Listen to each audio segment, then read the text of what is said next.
계속해서 로마서를 말씀을 지금 나누고 있죠.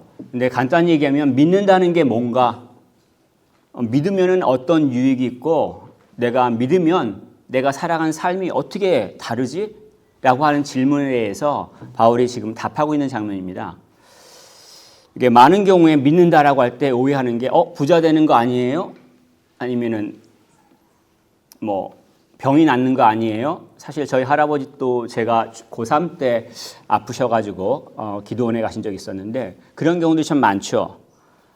저는 하나님께서 그렇게 은혜를 주실 수 있다고 믿어요. 그런데 근본적인 은혜, 성경에서 반복적으로 계속해서 말씀하고 있는 근본적인 은혜는 우리 본성의 변화를 말하고 있습니다.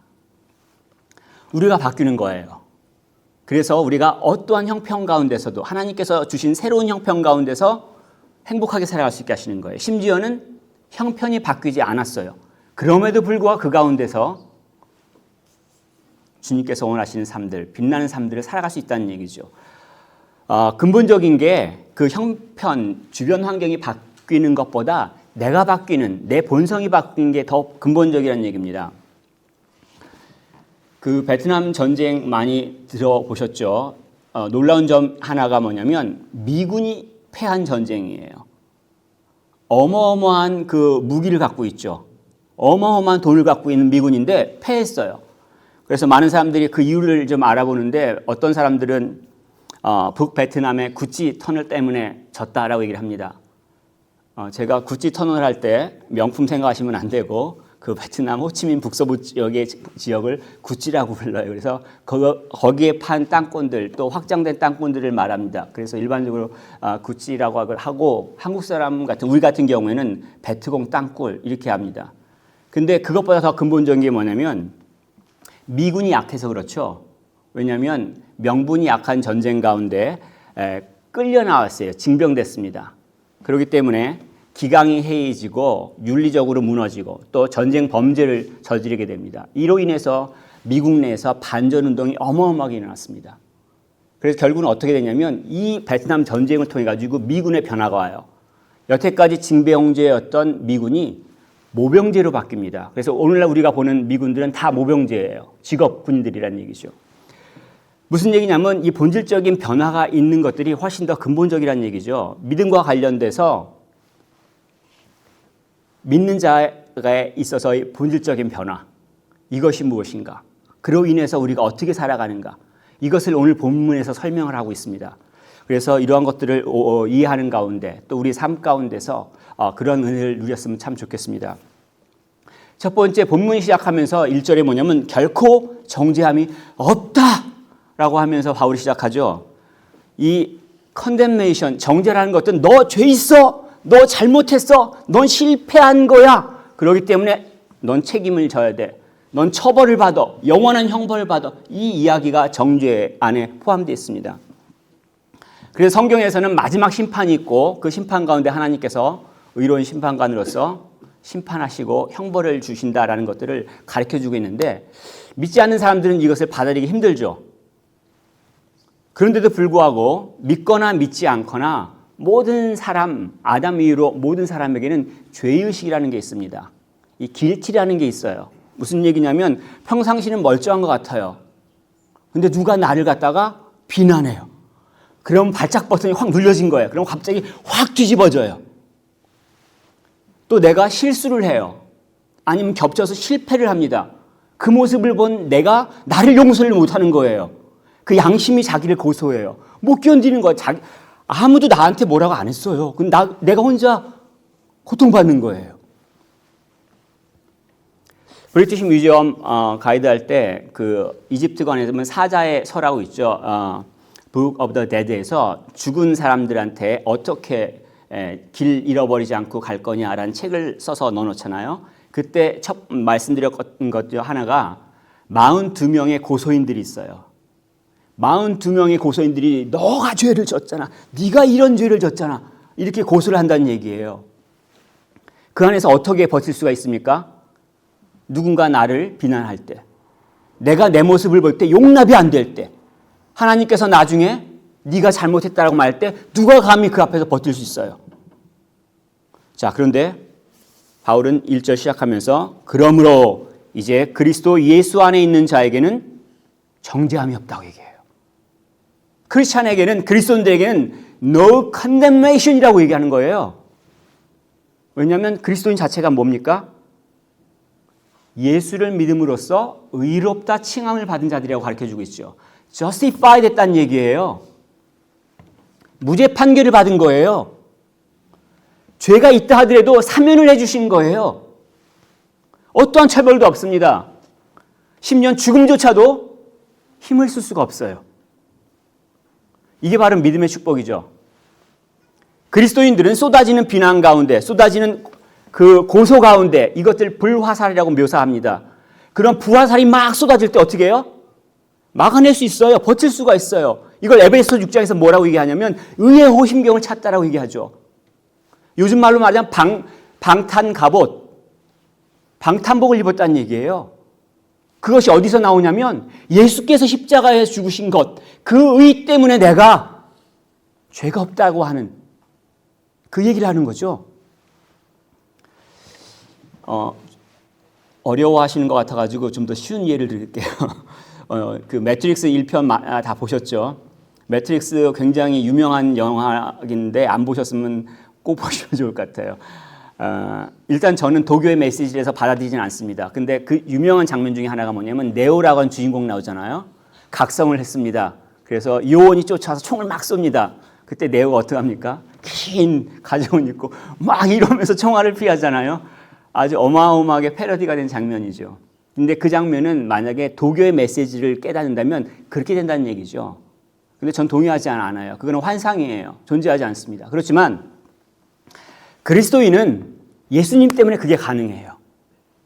예수님께서 십자가에 죽으셨다라고 하는 것, 죄값을 대신 치르셨다는 이 사실 때문에 내가 지은 죄값을 하나님께서 안 물으신다는 얘기예요. 물을 수가 없다는 얘기예요. 정의의 하나님이시라면 이미 죄값을 한 번 치르셨는데 어떻게 두 번 물어볼 수가 있어요.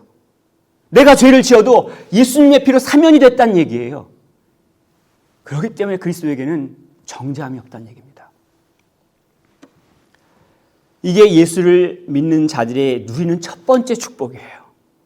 그 두 번째 축복은, 이 첫 번째 축복이 좀 법적이라는 의미가 있다면 두 번째 축복은 실제 삶 가운데 누린 자유함입니다. 2절에 보면 뭐라고 얘기하냐면 생명의 성령의 법이 너를 해방하였음이라 라고 말하고 있죠. 무슨 얘기냐면 그리스도인이란 것은 다른 세계에 산다는 얘기예요. 다른 법을 적용받으면서 사는 거예요. 전혀 다른 사람으로 살아간다는 얘기입니다. 태어나서 우린 죽음으로 달려가죠. 피할 수가 없잖아요. 아담 이후로 우리 운명이에요. 죄를 지을 수밖에 없어요. 수치함과 비참함을 경험할 수밖에 없어요. 그런데 이러한 사람을 들어가지고 다른 나라로 세우셨죠. 다른 나라 은혜의 법을 적용하죠. 노예가 아닌 왕으로 살아가게 하신다는 얘기예요. 예수를 믿는다는 것이 그것을 말하고 있다는 얘기입니다. 이걸 누가 할 수 있습니까? 사람은 못합니다. 우리가 아무리 공부를 많이 하고 아무리 돌을 많이 닦아도 할 수가 없어요. 우린 다 죽어요. 그게 증거잖아요. 그걸 누가 피할 수 있습니까? 죄의 값을 우리는 피할 수가 없어요. 그런데 그것을 하나님이 하셨다고 가르쳐줍니다. 3절에 보면은 그것을 하나님이 하시느니라. 하나님이 어떻게 하셨냐면 예수님을 이 땅에 보내주심으로 인해서 그 예수님이 십자가에서 죽으심으로, 그래서 예수님께서 죽기 전에 뭐라고 말씀하셨냐면 인자가 온 것은, 내가 온 것은 많은 사람들의 목숨을 자기가 대속물로 대신 주고 바꾸시려고 하신 거라고 말씀하셨죠. 이 대속물이 란썸이에요. 포로로 잡혔을 때 돈을 주고 그 포로를 석방하는 것처럼 주는 그 돈이란 얘기예요. 예수님의 목숨, 그 피가 바로 이 대속물이란 얘기입니다. 이사야 선지자가 오래전에 그러한 그리스도께서 오실 것을 예언하고 이렇게 예언합니다. 그가 찔림은 우리의 허물 때문이요 그가 상함은 우리의 죄악 때문이라. 그가 징계를 받음으로 우리는 평화를 누리고 그가 채찍에 맞음으로 우리는 나음을 받았도다. 여호와께서 우리의 모든 죄악을 그에게 담당시키셨도다. 그 메시아가 이 땅 가운데 오셨을 때 세례 요한이 보라 세상 죄를 지고 가는 하나님의 어린 양이로다. 바울 사도도 마찬가지로 예수께서 바로 유월절 어린 양으로서 우리들을 위하여 희생하셨다라고 선언하고 있죠. 예수를 그리스도로 믿는 자들에게는 정죄함이 없습니다. 죄에서 해방된 자들이에요. 예수님께서 십자가에서 죽으신 건 역사적인 사건이에요. 변하지 않아요. 이 효력은 예수를 그리스도 믿는 모든 자들에게 적용됩니다. 그러한 삶을 살 때 어떤 삶을 살겠습니까? 그러한 삶을 여러분들, 우리 모두가 살 수 있기를 축복하며 권면하겠습니다. 죄의 노예에서 해방된 자들은 하나님하고 같이 살죠. 성령 하나님과 더불어 삽니다. 4절부터 11절까지 그 이야기를 하고 있는데 이 성령 하나님과 더불어 살 때 바르게 사는 거죠. 행복하게 사는 거예요. 이것 좀 어려운 말로 4절에 율법의 요구가 이루어지게 하리라라는 표현을 했습니다. 무슨 얘기냐면 하나님의 기준에 맞는 삶을 산다는 얘기예요. 정의로운 삶을 산다는 얘기입니다. 하나님의 사랑이 넘치는 삶을 산다는 얘기예요. 이 하나님의 정의와 사랑이 누가 살아내요? 누가 이 기준에 도달해요? 우리는 못한다는 얘기예요. 아무리 우리가 뭘 한다 하더라도 우리는 못해요. 그런데 예수님께서 이걸 이루어내셨죠. 예수님께서 십자가에서 죽으면서 하셨던 말씀 가운데서 한 말씀이 뭐였냐면 그 말씀을 하시기 전에 신포도주를 마셨어요. 기억하시는지 모르겠습니다. 그 전에 사람들이 신포도주를 줬을 때 예수님이 거부했죠. 왜냐하면 진통제니까 그 고통을 온전히 받겠다는 얘기죠. 그런데 예수님께서 마지막에 신포도주를 받아 마셨어요. 입만 축 쥐었죠. 말씀하실 게 있다는 얘기예요. 그 말씀하신 내용이 뭐냐면 다 이루었다 하시고 머리를 숙이고 그 영혼이 떠났다라고 기록하고 있습니다. 마지막 때 예수님께서 뭐라고 말씀하셨냐면 다 이루었다는 얘기예요. 죄값을 예수님이 죽으신 분은 다 치렀다는 얘기예요. 하나님의 공의를, 정의를 완성했다는 얘기예요. 죄 지은 거에 대한 대가를 치렀다는 얘기예요. 그리고 그 하신 이유가 사랑하시기 때문에 죽기까지 사랑하신 그 정의와 사랑을 완성시키셨다는 것들을 가르쳐 주시는 거죠. 이것을 우리가 한 게 아니에요. 그렇기 때문에 우리는 믿음으로써 이러한 축복을 얻습니다. 그래서 예수를 그리스도로 믿는 자마다 멸망하지 않고 영생을 누린다라고 표현하죠. 이 말을. 이걸 본문 가운데서 4절에서는 그 영을 따라 행하는 우리라고 얘기를 합니다. 내 마음대로 살아간다는 게 아니에요. 내 디자이어를 쫓아서 살아가지 않아요. 이미 죄로 인해서 타락한 디자이어니까요. 그 디자이어가 아니라 성령 하나님의 말씀을 듣고 쫓아간다는 얘기예요. 그것을 그 영을 따라 행하는 우리라고 표현하죠. 그래서 다른 쪽에서는 이것을 내가 사랑하기에 주님의 계명을 지킨다라고 표현합니다. 이것을 염두에 두면요, 우리 세상에는 두 종류의 사람이 있는 것을 알게 됩니다. 5절에 육신을 따르는 자 그리고 영을 따르는 자 이렇게 두 가지로 나눠줍니다. 무슨 얘기냐면 이 육신은 플라톤 철학에서 말하는 이원론적인 육신이 아니에요. 그러니까 나쁘다가 아니에요. 하나님께서 만드셨기 때문에 좋아요. 그렇지만 죄로 인하여서 죄의 영향력 아래 있어요. 그걸 특별히 우리 마음과 관련해서 뭐냐면 이기적인 본성을 갖고 있다는 얘기예요. 그래서 NIV 성경에서는 이걸 sinful nature라고 번역합니다. 자기중심적이에요. 이 본성을 갖고 우리는 태어나고 이 본성을 갖고 살아간다는 얘기예요. 그런데 이러한 사람들만 존재하지 않아요. 자기의 그 디자이어를 쫓아 살아가지 않고 영을 쫓아 살아가는 사람들이 있습니다. 이 영은 성령을 말하죠. 그 성령 하나님은 예수님께서 죽으신 그 구속의 사역을 우리 가운데 적용하시는 거예요. 그게 나 때문에 죽으셨구나라는 걸 깨닫게 해주시는 거예요. 그게 믿어지게끔 하세요. 그래서 그 하나님을 쫓아가고 싶은 마음을 갖게 하시고 삶 가운데 지혜를 주셔서 행하게 하신다는 얘기예요. 우리가 어떤 생각을 하면서 살아갑니까? 우리가 무엇을 쫓아가면서 살아갑니까? 아무도 없을 때, 혼자 있을 때. 캔터버리 아치비숍 중에 한 명이 윌리엄 템플이라는 사람이 있습니다. 그 사람이 어떤 말을 했냐면 Your religion is what you do with your solitude 이렇게 표현했습니다. 혼자 있을 때 아무도 없는 고독의 시간에 네가 하고 있는 것, 네가 생각하고 있는 것 그것이 바로 당신의 종교다라고 얘기를 하는 거죠. 어떤 생각을 하든 육의 생각을 하든 영의 생각을 하든 결과는 다르죠. 6절에 육신의 생각은 사망이요 영의 생각은 생명과 평안이니라 그렇게 알려주고 있습니다. 누구나 생각은 해요. 생각 안 하는 사람은 없습니다. 우리 가운데. 그죠? 목사도 밥 먹는 거 생각합니다. 제일 고통스러운 문제지만 생각해요. 옷 입는 거 생각하죠. 집 문제 생각 안 하겠습니까? 물론 저를 책임 없다고 생각하시는 분들은 제가 아무도 생각 안 하고 살아간다고 생각하지만 저도 해요. 자녀 걱정 안 하겠습니까? 해요. 저 명색이 아빠인데 생각 안 하겠습니까?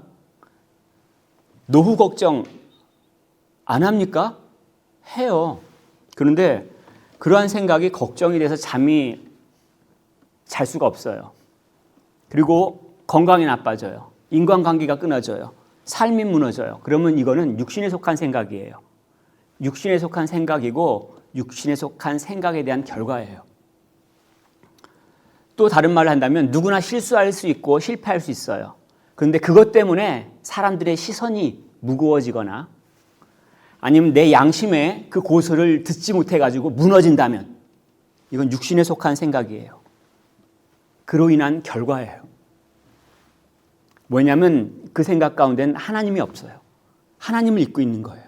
하나님의 자녀란 생각을 까맣게 잊고 있는 거예요. 영에 속한 사람은 어떻게 합니까? 5절에 보면 영의 일을 생각한다라고 기록하고 있죠. 성령 하나님께서 하시는 일을 기억하는 거죠. 하나님이 누구신지, 하나님께서 십자가에서 무엇을 하셨는지, 하나님께서 그 이후로 그 일들을 어떻게 진행하시는지 그것들을 생각한다는 얘기예요. 내가 실수했다 할지라도 내가 책망받을 일을 했다 할지라도 하나님이 우리 마음보다 넓은 걸 믿어요. 하나님이 모든 걸 아시는 것을 믿어요. 희생하신 것들 때문에 우리가 어떻게 되냐면 다시 회복돼요. 우리의 생각이 영의 일을 생각할 때 그때 회복이 일어난다는 얘기예요. 육신에 있는 자들의 특징은 첫 번째, 하나님을 기쁘시게 못해요. 당연하죠. 하나님과 원수인데 어떻게 기뻐요? 원수가 옷 잘 입으면 내가 기뻐요? 아니에요. 원수가 잘 나가면 내가 기뻐요? 아니에요. 하나님과 우리의 관계가 원수일 때는 우리가 어떠한 경우도 하나님을 기쁘게 할 수가 없어요. 반대로 우리도 하나님 말씀이 기쁘게 안 들려요. 아무리 하나님이 무슨 말씀을 하셔도 이게 하나님 말씀으로 안 들려요. 나랑 원수 관계란 얘기예요, 그거는. 근데 하나님께서 은혜를 주신 자들, 믿음을 주셔서 예수를 그리스도로 믿은 자들 가운데 변화가 생깁니다. 새로운 생명을 주셔가지고 하나님의 말씀이 다르게 들려요. 그래서 이것을 양자됐다, 어덥션이라고 표현하기도 하죠.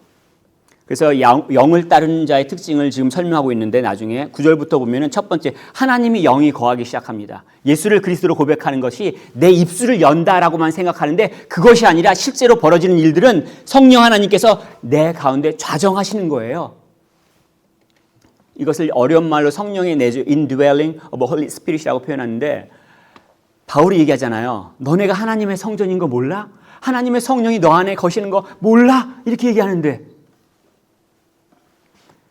이걸 위해서 사실은 성령께서 역사하시지만 내가 할 일들이 있습니다. 내가 결정하고 할 일들이 뭐냐면 예수님을 받아들이는 것들이 필요합니다. 요한계시록 3장 20절에 보면 볼지어다 내가 문 밖에 서서 두드리노니 누구든지 내 음성을 듣고 문을 열면 내가 그에게로 들어가 그와 더불어 먹고 그는 나와 더불어 먹으리라. 내가 예수님을 그리스도로 인정하고 받아들이고 결정하는 게 필요하다는 얘기예요. 이게 처음 어떻게 바뀝니까? 세례를 하는 걸로 드러나죠. 그럼 세례를 받았으면은 혼자 살아요? 아니죠. 세례 받은 이후에 여전히 매 삶의 순간마다 누가 그리스도인지 생각하며 결단하며 그리스도께 주권을 내어드리는 게 필요한 얘기예요. 그리고 이러한 일들은 믿음의 역사, 성령 하나님의 은혜의 역사예요. 고린도전서 12장 3절에 성령으로 아니하고는 누구든지 예수를 주시려 할 수 없느니라. 비록 내가 입을 열어서 고백했다 할지라도 내 안에서 역사하시는 성령님 때문에 내가 그게 믿어지고 고백되어지고 또 따라가게끔 하나님께서 성령으로 역사하셨다는 얘기예요.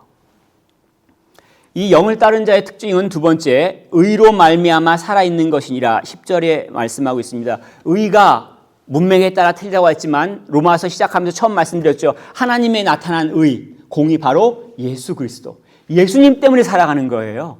그리스도인은 그리스도 때문에 살아갑니다. 이게 뭐냐면 우리가 다 끝났어. 우리 왕했어. 실제로 육신의 목숨이 끊어져요. 그럼에도 불구하고 뭐가 있어요? 부활이 있는 걸 알죠. 왜냐하면 잠자는 자들의 첫 열매가 되신 예수님 때문에, 그 예수님을 부활시키신 하나님의 능력 때문에 우리가 소망을 품을 수가 있는 거예요.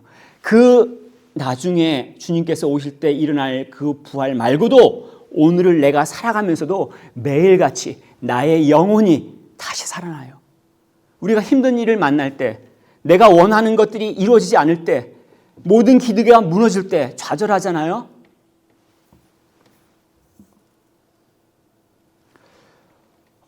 신앙의 연륜이 얼마큼 되었든 간에 이런 것들은 우리가 주님께서 오실 때까지 변함이 없습니다. 늘 살아가면서 어려움을 만나게 되고 그 어려움 때문에 무너지고 그 영혼이 저기 밑도 끝도 없는 나락으로 떨어지는 것 같은 느낌을 받을 때가 있어요. 그런데 그리스도인들은요, 그럴 때 새로워지는 은혜를 누립니다. 새로워지는 축복을 누려요. 고린도후서 4장 16절에 이렇게 바울이 얘기합니다. 그러므로 우리가 낙심하지 아니하노니 우리의 겉사람은 낡아지나 우리의 속사람은 날마다 새로워지도다. 성령 하나님께서 함께 하시다는 증거죠. 내가 나이 들어서 몸도 아프고 마음도 약해지고 그럼에도 불구하고 내가 쓰러져 있는 나의 영혼이 주저앉아 있을 때 세워주세요. 성령 하나님께서 내 안에서 역사하신다는 증거예요. 내가 갑자기 힘이 난 게 아니란 얘기예요. 영을 따르는 자는 예수를 그리스도로 믿는 자들, 그리고 그 주님의 말씀을 듣고 그것 때문에 주님께서 그 사람 안에서 다시 일으켜 세워주시는 것을 날마다 경험하는 자들입니다. 당연히 주님을 찬양할 수밖에 없죠. 또한 어떻게 살아갑니까? 죄를 죽이면서 살아가죠. 12절부터 13절에 몸의 행실을 죽이라라고 권면하고 있습니다. 13절에 보면 너희가 육신대로 살면 반드시 죽을 것이로되 영으로서 몸의 행실을 죽이면 살리니, 몸의 행실을 죽인다는 거, putting death the deeds of our body라고 표현하는 것들이 뭐냐면 이기적인 본능을 따라 살아가는 것을 멈춘다는 얘기예요. 나는 가만히 있으면 이기적이에요. 내 생각은 이기적이에요. 내 행동은 이기적이에요. 아무것도 안 하면은 그렇게 나오는 모습이 이기적이라는 얘기예요. 근데 그 이기적인 생각과 이기적인 행동을 죽이라! 라고 얘기하고 있는 거예요. 쫓아가면 어떡합니까? 이기적인 삶을 살면 내가 편한 것 같고 내가 더 갖는 것 같아요. 하지만 결국은 죽음이죠. 드디어 여름철이 다가왔죠. 저희 집은 정원이 없어서 너무 좋습니다.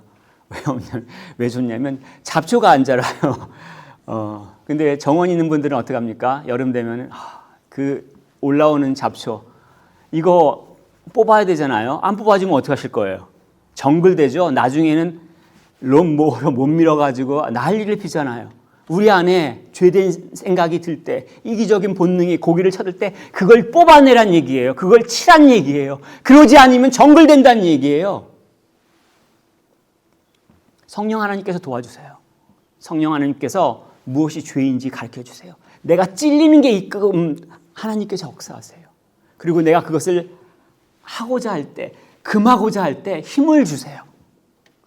내가 이렇게 약했던 사람인데 난 정말 전에 보면은 의지박약이었는데 내가 지금 하고 있는 거 보면 어떻게 일을 할 수 있지? 이런 것들을 경험할 수 있게 해주신다는 얘기예요. 그리스도인들이 누리는 축복입니다. 이게 적당한 것이 좋은 것인가라는 생각을 할 수가 있습니다. 왜냐하면 이런 것 이제 성화죠. 모티피케이션이라고 표현하는데 이런 일들을 하다 보면 지칠 수도 있어요. 그러면 좀 적당히 쉬지라고 생각할 수가 있습니다. 우리 인간과 관계에 있어서는 사실 그런 일들이 어떨 때 보면 필요하다고 생각하는데 죄의 문제에 있어서는 적당할 수는 없습니다. 저희가 둘째가 태어났을 때 플라스에 산 적이 있습니다. 하로 쪽에. 그런데 그 플랫에 사는데 어느 날 갑자기 언젠지 모르겠지만 냄새가 이상한 냄새가 나요. 아주 꼬리끼리한 냄새가 나는데 너무 갑갑해가지고 온 집안을 다 찾아봤는데 결국은 그 플랫 안에 조그만 창고가 있는데 창고에서 나는 냄새더라고요. 창고문을 딱 열었더니 구더기가 우두두 떨어지고 그 안쪽에 죽은 쥐가 있는 거예요. 근데 거기에 우리 아이 유모차, 산지 얼마 안 되는 유모차가 있는 거예요. 와, 순간 제가 어떻게 하겠습니까? 어떻게 했겠어요? 아이 무서워. 이러고 하면 안 되잖아요. 그거 보고 내가 무서워하고 도망갈 수는 없잖아요. 정말 코를 쥐어맞고 구더기를 다 봉지에다 담고 그런 일은 제가 합니다. 저희 집에서. 그래가지고 그걸 버리고 나서 어떻게 합니까? 카운슬에 전화해가지고 방역팀이 와가지고 온 집안 다 약 뿌리고 만약에 제가 거기서 적당히 하면요. 그러면 어떻게 되겠습니까? 뻔하죠. 무력감과 비참함과 죽음을 맛보죠. 죄를 대할 때 그렇다는 얘기입니다. 무엇보다도 그리스도인은 하나님의 그 사랑을 빚진 자라고 가르쳐주고 있습니다. 12절에 보면 형제들아 우리가 빚진 자라고 얘기를 하죠. 무슨 얘기입니까? 하나님께서 우리를 사랑하셨다는 얘기예요. 그 사랑하시기 위해서 하나님께서 가장 귀하게 여기시는 독생자마저 희생하셨다는 얘기예요. 예수님께서 십자가에서 하셨던 말씀 가운데 하나가 엘리 엘리 라마 사박단이라고 말씀하셨는데 번역하면 나의 하나님 어찌하여 나를 버리셨나이까 하는 뜻이잖아요. 사실은 시편 20편 말씀을 인용하는 겁니다. 메시아가 고난을 당할 것이다 라고 예언한 이 시편 말씀이 성취됐다는 것을 가르쳐 줍니다. 그런데 왜 예수님이 하나님이라고 부르죠? 나의 하나님이라고 왜 하나님을 불러요? 예수님은 우리한테 하늘에 계신 아버지라고 부를 것을 가르쳐 주신 분이에요. 본인이 아버지하고 친밀하잖아요. 그 상황에서 예수님이 하나님을 아버지라고 부르지 못하는 거죠. 그 상황이 뭐냐면 육체의 죽음이 발생하기 이전에 하나님과 관계가 단절되어졌다는 것을 말하고 있는 거죠. 내 죄값을 대신 치르고 오셨다는 얘기예요. 무슨 얘기냐면 그리스도인은 그 사랑을 받은 자예요. 그래서 그 사랑하신 주님 때문에 그 주님과 함께 살아가려고 하는 자입니다. 죄를 짓고자 하는 자기의 본능이 고개를 들 때 어떻게 하겠습니까? 그리스도인에겐 정죄함이 없습니다. 그리스도인은 성령 하나님과 동행하는 자입니다. 그리고 죄와 싸우는 자입니다. 우리의 말과 행동이 그 증거가 되죠. 우리의 생각도 사실은 중립지대가 아닙니다. 여러분들 혼자 계실 때 무엇을 하고 있는지 모르겠습니다. 복음을 믿는 자라면 어떻게 하겠습니까? 복음을 믿는 자라고 할 때 혼자 있을 때 자기를 불쌍하다고 말하지 않습니다. 나는 사랑을 못 받았지. 나는 돈이 없지. 나는 실패했지. 그렇게 얘기하지 않습니다. 복음을 믿는 자라면 자신의 영혼에게 복음을 선포합니다. 예수님이 사람이 친구를 위하여 자기 목숨을 버리면 이보다 더 큰 사랑이 없다라고 말씀하시고 십자가에 죽으셨잖아요. 예수님께서 사랑하시기 때문에 나 대신 십자가에 올라간 사실을 내 영혼에게 선포합니다. 그래서 시편 기자가 고백한 고백이 자신의 고백이 됩니다.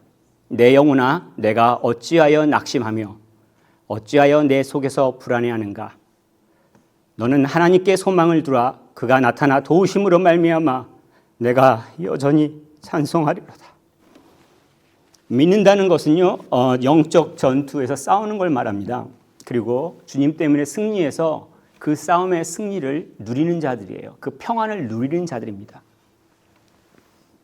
생명의 풍성함을 누리는 자들이에요. 이러한 축복들을 여러분 모두가 또 제가 날마다 누릴 수 있기를 축복하며 기도하겠습니다.